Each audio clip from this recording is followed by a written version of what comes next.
A fortress is a good thing to have in a world such as Warhammer. There's no small amount of threats from no small amount of sources that would happily see you dead, and it helps to have somewhere to hide in when they come knocking. Preferably somewhere with as many artillery pieces on the walls as there are people in said walls. Warhammer Fantasy is a few from the gates between the inner and outer kingdoms of Ulthuan to the city of Middenheim, which has a cannon on it so big that a giant needs to load it. And 40k naturally isn't lacking either. Space Marines live in things called fortress monasteries. They aren't skimping on the home defense budget. Terra at any given point in 40k's history is equal parts Gothic cathedrals and defensive encampments, especially during the Horus Heresy. And of course, the Imperial Guard sets up fortifications across the galaxy. If there's a guard presence, you'll find defensive batteries and more scattered across it. And nowhere was this more prevalent than the planet of Cadia. Pound for pound, there was not a more fortified world in the galaxy. They didn't have houses, they had barracks. They didn't have restaurants, they had mess halls. This was the greatest fortress the Imperium held, and though it was destroyed, the regiments on it spread across the galaxy to keep up the good fight.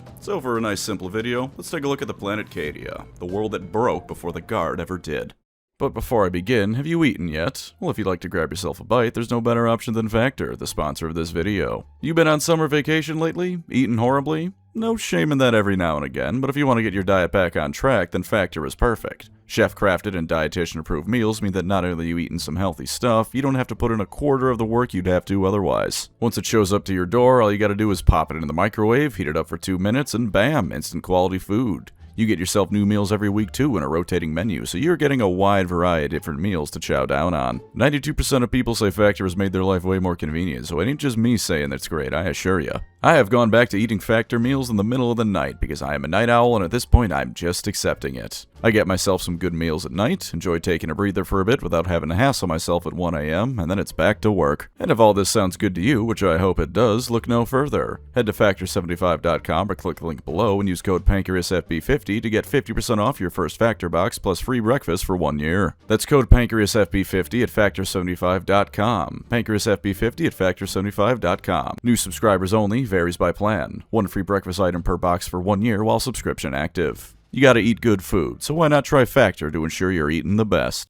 Now then, let's see what you need to do when you can see hell whenever you look up in the sky. Cadia's early history mirrors that of most of the human-held worlds in 40k, though with a few twists. Before mankind ever settled it, the Necrons had made themselves quite the presence here. While it wasn't a proper tomb world, it held a vast amount of Necron pylons with specifically anti-warp properties. I faintly remember reading somewhere that someone at GW tried to write in that the Eye of Terror was a thing in the War in Heaven, which the pylons would have stitched shut before the Eldar opened it up again on accident. But to ignore something so stupid, if I do remember reading that correctly, the Eye of Terror is still formed over the original Eldar homeworlds and the core of their empire. Assuming there wasn't a vast migration of Eldar to there after the War in Heaven, it still makes perfect sense that the Necrons would have pylons set up around the region. They caused Warp and Psyker nonsense to be shut down, and the Eldar loved themselves some Warp and Psyker nonsense. Cadia was likely the central grid, or most concentrated area of them, as it had thousands of those pylons, though plenty more could be found around the Eye of Terror as well, in spite of them being called the Cadian pylons for the most part. But then the Necrons went to sleep, and all those pylons were left undisturbed for millions of years, collecting dust as the Eldar enjoyed the fruits of their labor. Later on, it was a colony mankind founded in ages past during the Dark Age of technology. The Age of Strife happened, and whoever was there evidently lost quite a bit of their technology. Cadia, however, either by virtue of the Necron pylons or simple luck of being just far away enough, was not rendered into an uninhabitable demon world by the Eye of Terror. But it's still about as close as you could get to the Eye of Terror and still technically be in real space, so the remaining inhabitants of the planet of course took to worshipping chaos. After the Emperor and Guilliman burned the planet of Monarchia to the ground, Cadia would go on to, even this early in the Imperium's history, become one of the most important planets there was, if ever so briefly. Because Lorgar would visit here and meet with not only those tribes, but a witch named Ingathel. She would help him properly begin not only a pilgrimage to the Eye of Terror, but fully induct him and his word-bearers into the worship of chaos. In some ways, it was here that the Horus Heresy truly began, because Lorgar found not 1, but 4 replacements for his divine father who scorned him so. As thanks for enlightening him to the true nature of the universe, Lorgar had the surface of the planet obliterated via cyclonic torpedoes. Cadia was once pretty similar to Earth, about 70% water, nice continental landmasses in various climates, and then it was on fire. Thanks, Lorgar, you dick. Yeah, he wanted to make sure no one knew he had fallen to chaos, but who the hell were the primitive barbarians gonna tell with their complete lack of ways to transmit information to the wider galaxy? For a while from that point onward, Cadia had a whole load of nothing going on it, though at some point terraforming must have been done because around the 32nd millennia it was resettled, this time by the Imperium proper. And let me tell ya, they completely screwed up the first time around. For some backstory on how that worked, more recent lore, although recent means around 7th edition, which is almost a decade ago by this point, god time's going too fast, kind of undid some of the importance of Cadia. But at least originally, Cadia was part of the Cadian Gate. This was the only way in and out of the Eye of Terror relatively safely, as otherwise you were blindly jumping into the warp and praying it worked or relying on sorcery to carry you out. Neither of these things in Warhammer are exactly reliable, even for Chaos Marines and Demons, so the Cadian Gate would become the biggest way traitor forces would exit the Eye of Terror. There's a limit to how stupid and incompetent even the Imperium can be, so they had Cadia resettled to act as the first line of defense against the traitors. It hadn't really been fortified by the time of the First Black Crusade, because most people thought the traitors would take care of themselves within the Eye of Terror, but after the first one they settled it and began preparations. So on to the screw-up part. Early on, it was basically every other standard Imperial world. Gothic everything everywhere, more cathedrals than common sense, with big wide streets and architecture designed to inspire awe and reverence for Big E and all that jazz.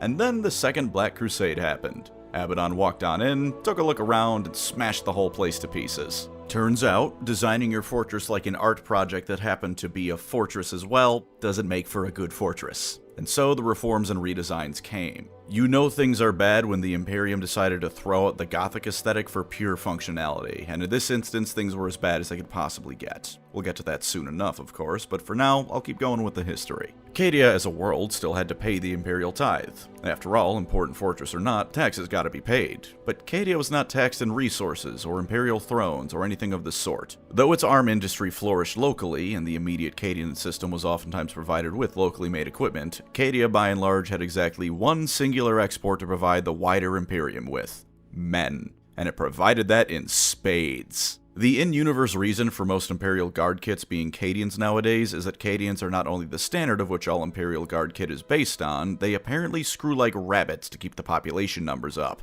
Cadian regiments would frequently exported off-world, not just to be deployed to other war zones, but to become the standard Imperial Guard regiment of entirely unrelated planets. They'd train up other regiments in their style, not quite as good perhaps, but to become in practice, Cadians in all but name. The reason Cadian is the standard is because the Imperium imported these soldiers everywhere they could, resulting in most regiments resembling Cadians through their equipments, tactics, and everything else. Complain about the lack of guard variety all you want, those complaints are entirely valid, I do it too, but I do appreciate the justification to some extent. If you have this solid, reliable resource, why not try and standardize and replicate it? Sometimes Cadians would be sent out for colonization purposes to make a new mini Cadia. They'd plop down, potentially having wiped out the previous inhabitants of the world as is necessary, and start pumping out more soldiers. Cadians are like bees in a way, just forming new little hives of conscripts to pump out and propagate. The history of Cadia can then fairly easily be summarized into broad strokes up to its fall. Abaddon had many different plans for each Black Crusade to weaken the Imperium and make the 13th one eventually all the easier, and more to the point feasible, but for Cadia, it was a much simpler situation. Not an easy one, mind you, but simple. There are traitors coming from the gaping anus in reality that probably makes up 20% of the sky at the minimum. Grab a lasgun, start shooting, and don't stop shooting until they or you are dead. Presumably a whole lot of screaming, both defiantly in the Emperor's name and incredibly pained ones of dying agony, are also allowed and encouraged. Indeed, for 12 Black Crusades did the Cadians hold a line against traitor forces. Even in older lore, the Black Crusades had goals other than headbutting Cadia, and more recent lore reinforces this, but Cadia's part is no less important for it. While early on more emphasis was placed on Cadia being potentially able to become a fortress for Abaddon in real space, even ignoring that and Cadia really was just an obstacle, it's still the most important planet the Imperium had short of Terra or Mars. Were it not defended and Abaddon was just allowed to go over it, the majority of the Black Crusade's forces that were always dedicated to assaulting Cadia would instead be allowed free reign over the entire Imperium. It may have arguably been downgraded in importance nowadays in the chaotic viewpoint, but without it, an exponentially higher number of Chaos Marines would have been running rampant across the Imperium as opposed to being shot dead on the streets of the various fortresses that Cadia calls cities. So what is life like in Cadia and the Cadian system? What's on this lovely planet so close to hell? Militarized is the best word for it, because the military is what Cadia is all about. There is no person on Cadia that doesn't know how to handle a las gun. There is no citizen of Cadia who is not in some way working towards the war effort, be they directly a member of the Guard or working in some industry like manufacturing or construction of more defenses. All of them are also reservists, so even if not in active duty when the Black Crusades came a-knockin', the Cadians were all still ready to jump into duty at a moment's notice. Training began essentially the moment a newly born Cadian showed the vaguest signs of object permanence, to the point that the Cadian recruitment rate and birth rate were the same exact thing. Before a Cadian learned to read and write, they knew how to disassemble, clean, reassemble, and then fire a las gun. At some point in the early life, before they even hit puberty, Cadians are sent to an unconnected and fairly wild set of islands to survive on for a month. If you die, you die. If you live, you return, and by the time you hit your teens, you're proficient in survival, all sorts of weaponry, and have probably killed, if not another human being, then at least some scary wildlife. Pacifism is not encouraged on Cadia, nor frankly should it be. Even if you aren't going by 40k morality standards, the time to lay down your arms and break bread with your neighbors is not when your neighbors are demons. As part of the more regimented training after they're dumped into the wild and told good luck, Cadian youth would then join the White Shields, youth military regiments that conducted mock battles with each other and oftentimes trained alongside the adult soldiers. Around half of all fully grown and trained Cadian soldiers would go on to be exported off-world, most of whom would never return. As for the rest, it was preparing for yet another Black Crusade, for there would always be another one. Military service, as an aside, wasn't actually required on Cadia, just a cultural expectation, and presumably not a hard one to live up to.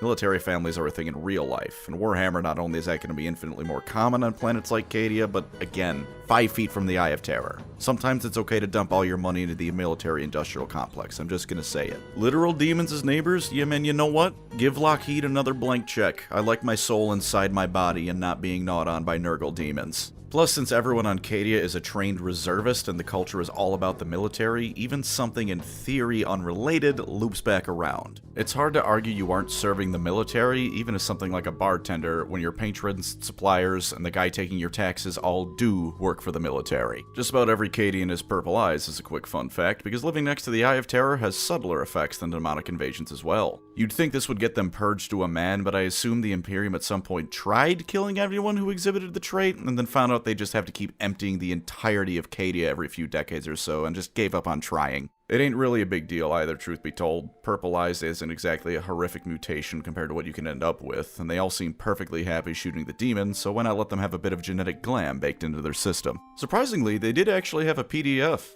I say surprisingly because it does kind of feel like putting a hat on a hat, but they did. It was the Cadian Interior Guard, and it was known as one of the greatest PDFs in the entire Imperium. 1 out of 10 Cadian recruits, completely regardless of skill or I think even personal history, were assigned to be part of it. This essentially resulted in them becoming the best PDF because a lifetime of service only on Cadia is a lifetime of doing nothing but training, drilling, and fighting chaos in between those first two things. On the one hand, having some of your best soldiers ever relegated to planetary defense duty does seem like a bit of a waste. On the other hand, as I've been saying, Eye of Terror is right there. You need constant defense. They didn't have an Arbites presence because of this, since with all those soldiers, why bother? Anyone breaking the law to a level the Arbites would be getting involved is getting shot immediately. Though saying that, there was also an abundance of gangs on Cadia, operating a variety of criminal enterprises. This fell firmly in the category of don't worry about it for officials, as far as I can tell. Oh, sure, if you're actively breaking the law in front of an officer or some equivalent, it's straight to the firing line with you. But someone doing some minor crimes is as far down the priority list for authorities as possible. Don't disrupt the defense, and you can sell a little bit of meth on the side as a hustle.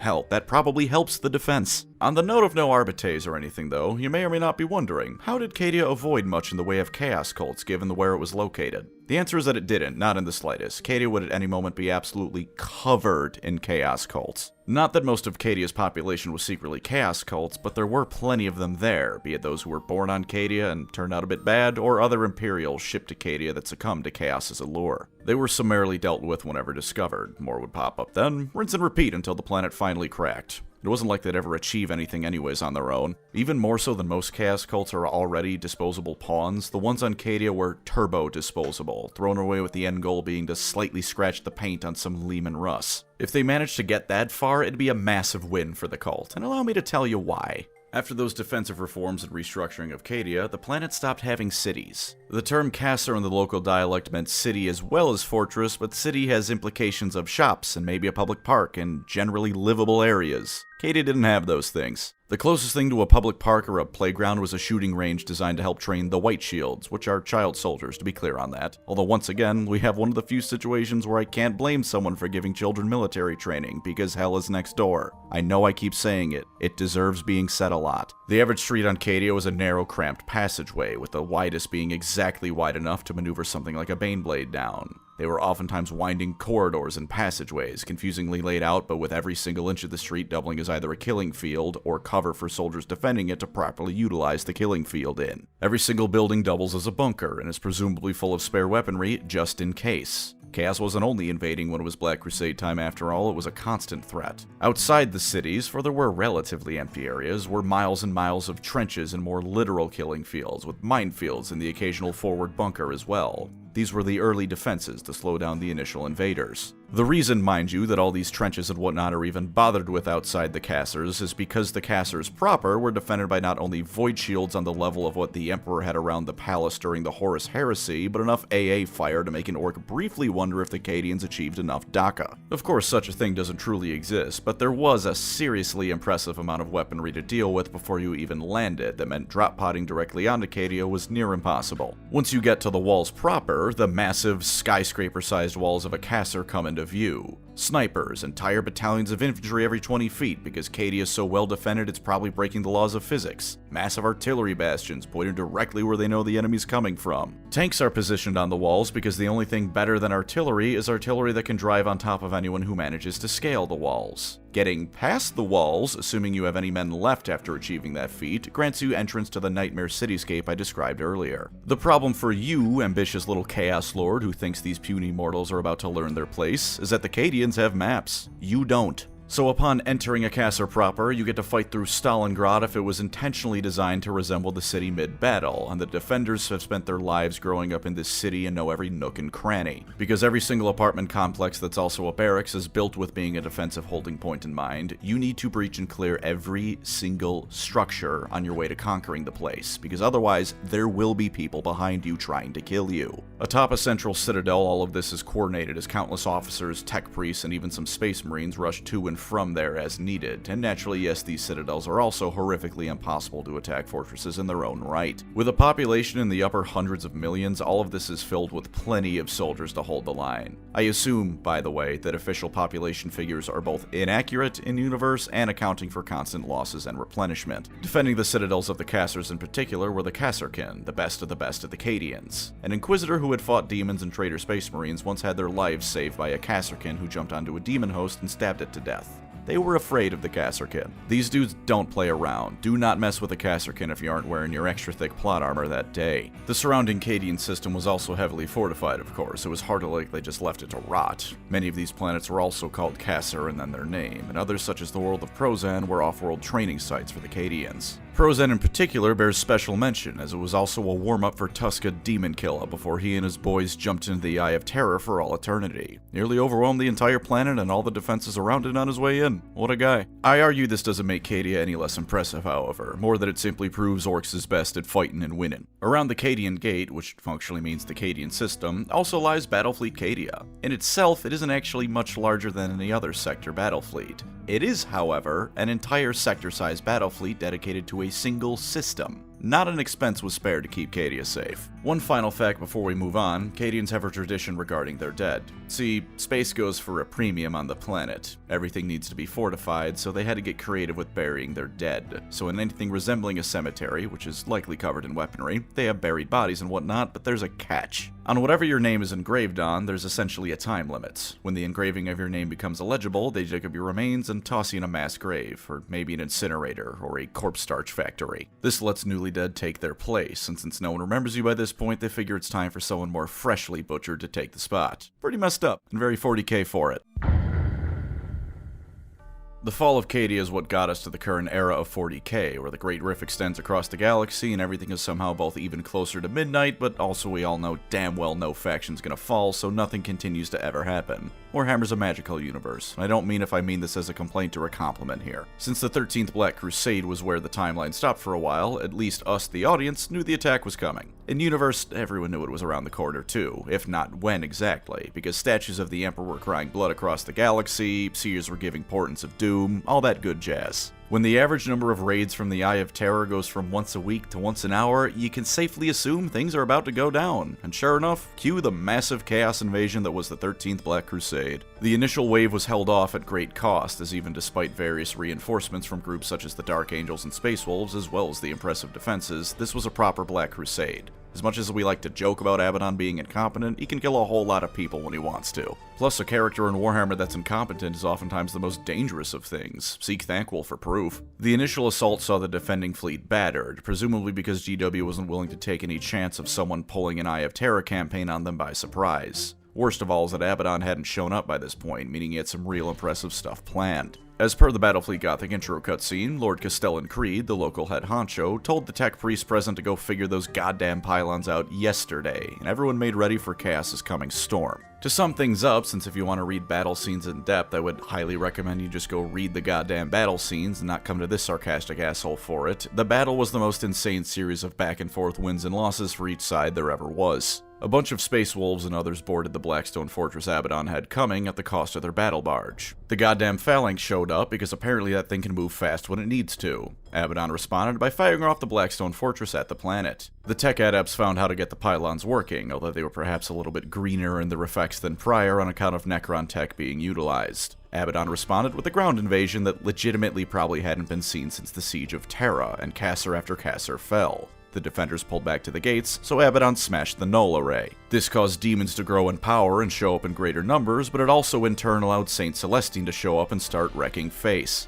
Abaddon concentrated his efforts on the last remaining major concentration of pylons and nearly took them out. Trazyn then showed up, released a bunch of random assholes from across history to help defend, and helped call turn on the final batch of pylons. This caused the Eye of Terror itself to start shrinking, but this also weakened Saint Celestine because the difference between a living saint and a demon is largely academic. Abaddon nearly killed her, but was ultimately pushed back. Up in space, most of the Imperial ships were in ruins, but the Space Wolves that boarded the Blackstone Fortress finally managed to take down its shields from the inside, and the Phalanx and whatever was left started blowing it to hell, wrecking the thing. Abaddon ordered everyone to retreat, much to the confusion of people on the defenders' side, and then ordered a bunch of his ships to ram into the Blackstone Fortress so it could ram into Cadia. And then, Cadia blowed up.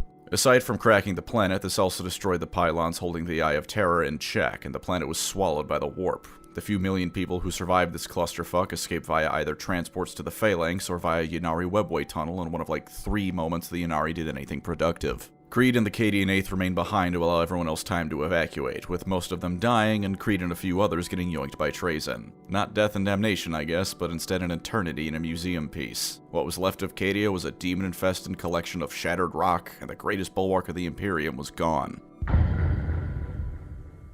Good news first, because there isn't much of it. Within the Cadian system, the planets of Cassar Sonnen and Makaria remained as Imperial holdouts, tying up traitor forces trying to leave. In the Agrippana system, a large amount of the surviving forces landed on a world and renamed it New Cadia. They were pursued by Chaos forces for some time. Then some Space Wolves came to help, as well as a massive chunk of what was left of Battlefleet Cadia, and those Chaos forces died horribly and deservedly. Cadia stands has become a battle cry, not just for these survivors, but the entire Imperium, and New Cadia is rapidly becoming not just a staging point for Imperial forces, but another home for those who once hailed from Cadia itself. Presumably, it's already at least 50% covered in pillboxes, and Creed's daughter Ursula now leads the remnants of Cadia as the new Lord Castellan. Not really a Cadia left to be Lord Castellan of, admittedly, but maybe once New Cadia more resembles Old Cadia, the position will ring a bit less hollow. As for the not good news, the Great Rift is of course the big one. Now that the Cadian pylons are gone, nothing was holding the Eye of Terror in check, and even though it didn't spread to Terra like Abaddon wanted, that's still a major issue. Cadia itself, meanwhile, wasn't totally abandoned despite being a shattered asteroid field, as is shown in Darktide.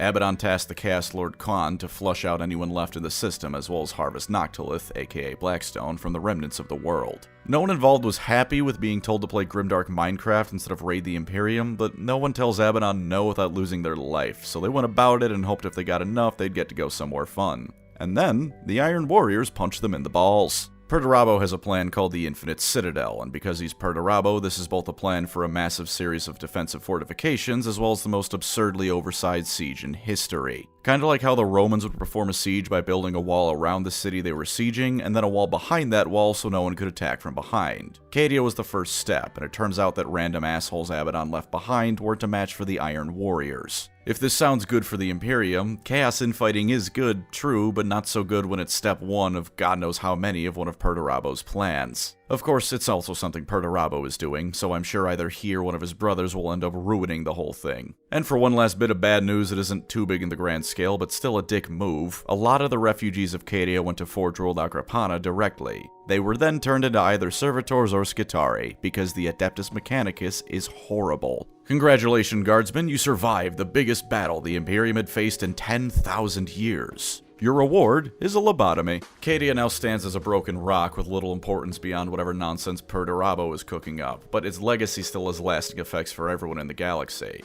If you'll forgive a bit of conjecture, I'd honestly say that while it was a big win for Chaos as a whole, it was a rather Pyrrhic victory for the Chaos Marines. Traitor cultists and Marines were slaughtered en masse just as they too killed plenty of loyalists. The Great Rift is fantastic for the mobility of Chaos forces and of course for summoning demons, and since demons are immortal in almost all cases, any that died on Cadia just respawned and can cause damage elsewhere. All the Traitor Marines lost, however, represent countless millennia of combined experience thrown into the meat grinder. The ships lost both to the Imperials and suicide bombing the Blackstone Fortress represent vessels 10,000 years old that aren't being replaced. Well, the meta reason is no one can win, because then we'd have no more 40k. A valid explanation for why Chaos has stalled since then is that Cadia grounds so many of the mortal forces into dirt that they need to breathe. The Vigilus campaign, for like the 5 of you that remember that, was the attempt to keep the Chaos ball rolling, and it was held off. Until Vashtor pulled the Arcs of Omen out of his mechanical asshole, Chaos likely was going to be stalled for some time in terms of grand offenses like this, with individual traitor warbands and legions doing their thing, like the Death Guard invading Macragge, but nothing on the scale of the Black Crusades being possible for a while. Meanwhile, the Imperium dug in. The immediate area around the Cadian Gate has become world after world of mini Cadias, and the resources that Cadia had poured into it can now be diverted elsewhere. Material-wise, Cadia was still a horrible loss, but even a planet like that is only a single world. Now everything dedicated to it can be more spread out, which I'd say is far worse for the traitors. The Imperium can afford to spread its defenses and make a bunch of worlds collectively equal to one Cadia. The traitors are much less capable of such a thing, only able to win because they could bring a roughly equivalent amount of forces to Cadia on account of it being a single world. Now there's no point for them to focus on. You might mention Vigilus as the only stable point of crossing between the two halves of the Imperium, but that's something that by and large only Abaddon really wants. Or rather, only Abaddon wants enough to work with other Chaos forces to get. The rest of Chaos is still chaos, full of infighting and personal devotion and greed guiding their wants. The traitor forces after the fall of Cadia were not held together by Abaddon, a desire to take Cadia, and the common enemy standing in the only way out of the Eye of Terror. Cadia wasn't just a bastion of Imperial power, it was the key to unlocking the jail cell the Eye of Terror is to them, as much as it's also their home. Now they can go almost anywhere, which while a problem means that the forces of Chaos will almost certainly never be as concentrated together as they once were. Cadia is gone, but so too is the uniting enemy the traitor forces had, encouraging them all to attack a single location, as opposed to randomly wandering around the Imperium and pretending like they're accomplishing a grand goal whenever Abaddon asks what the hell they're doing. The Imperium can now more properly pick and choose its battles because of Cadia's destruction. Anywhere can now be attacked, but the flip side is that nowhere will ever face the same level of focus short of Terra itself. And on all these worlds will be Cadian-descended regiments looking to get themselves a little bit of payback. And that was the planet Cadia. It was hell, it held back hell, and now it's unleashed hell thanks to its destruction. I did a lot of abridging for this because, like I said, narrating an entire battle scene, especially with how I write, would be rather underwhelming, especially for y'all to listen to.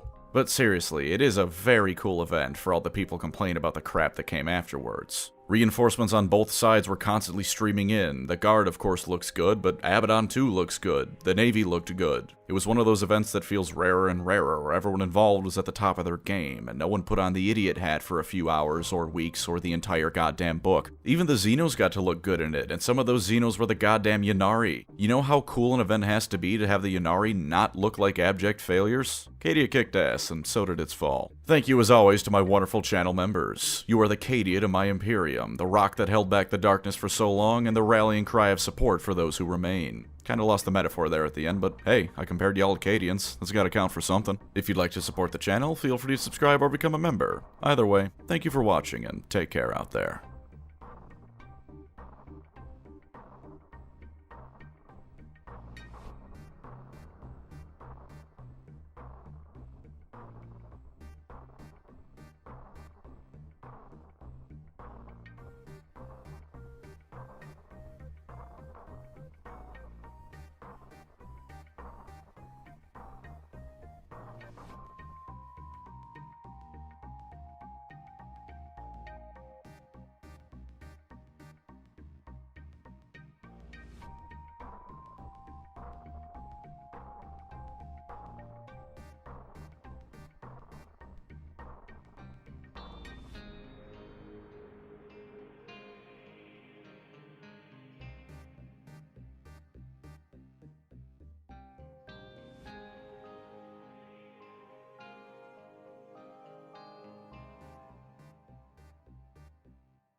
Do you ever think there's remnants of supermarkets or some such things we have nowadays, like some normal store brand or something covered in dust but mostly undiscovered and relatively intact? The M1911 pistol survived, at least according to Rogue Trader. I'm sure some billboard or something was preserved. I ask this because I desperately want to find lore that somewhere within Cadia's ground that was revealed by the planet's destruction was a Dollar General. I think the ruins of Cadia would make a phenomenal spot for a Dollar General. Zine should get on that immediately.